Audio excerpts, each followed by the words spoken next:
Halo teman-teman, dimanapun kalian berada, selamat datang di channel Rini-chan.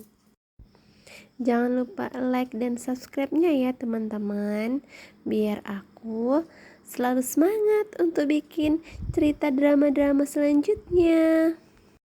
Hari ini aku akan ceritakan alur cerita yang berjudul Island episode 3.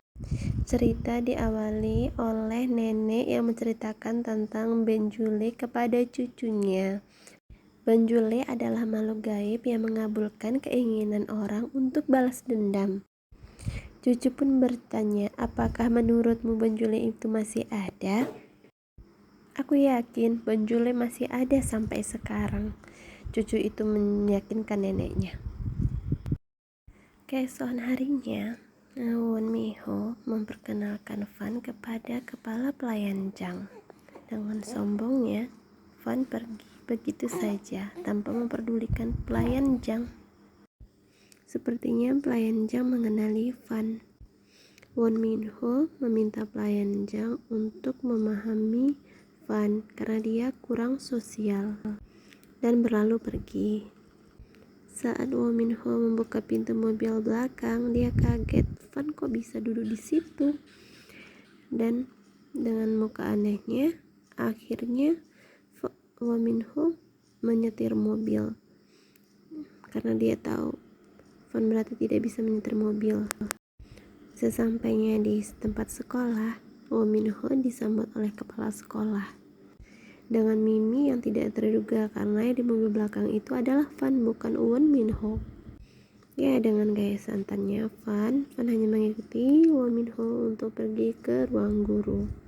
Won Minho menyuruh Fan untuk tinggal di ruang guru. Dengan gugup Won Minho berusaha untuk menguasai kelas. Ketika sedang absen, ada siswa yang mau bolos sekolah. Dan Won Minho mencoba untuk mengancamnya dengan hukuman, tapi siswa itu tidak peduli. Nama siswa itu adalah Boyomji setelah dia tanya dengan teman-teman yang lainnya. Rupanya bukan Boyomji saja yang absen kelas hari itu, ada satu lagi siswa yang absen, itu kawan Boyomji. Boyomji rupanya pergi ke rumah temannya yang bolos sekolah.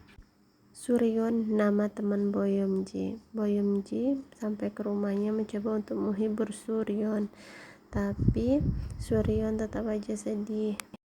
Dia menangis kepada Boyomji dan menceritakan berapa tragisnya keadaannya saat ini. Badannya penuh lebam akibat dari kekejaman pacarnya Suyun. Boyomji menyuruh Suyun agar melapor ke polisi atau ke guru, cuman Suyunji tidak mau karena orang tuanya saja tidak bisa berbuat apa-apa. Ternyata pacar Suyun adalah dari keluarga orang yang berada di Pulau Jeju itu. Suyun terlihat sangat depresi dan sangat kacau saat itu. Tiba-tiba ada panggilan dari pacarnya. Dia panik dan ketakutan. Setelah dia lihat dari jendela, rupanya pacarnya berada di depan pintu rumahnya. Dia sangat-sangat ketakutan. Boyeon diusir oleh Sayunji karena pacarnya tahu bahwa ada orang selain Sayunji di kamarnya, sehingga Sayunji disuruh pulang. Meski dengan terpaksa, akhirnya Boyeon pergi meninggalkan Sayunji.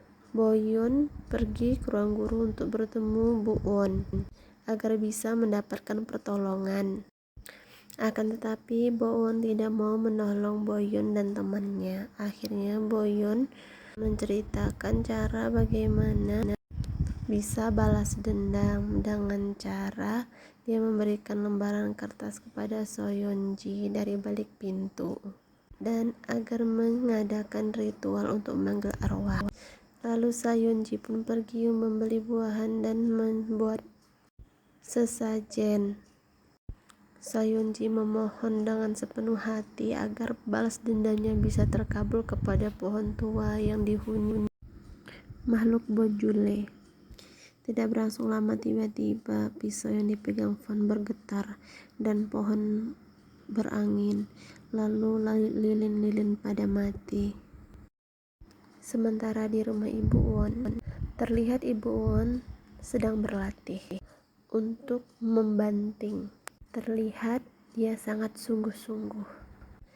Ibu Won terlihat kaget. Dia melihat ada sosok laki-laki yang berada di sampingnya. Seketika dia mengambil apa yang dekatnya untuk melempar laki-laki itu, sambil Ibu Won menjerit.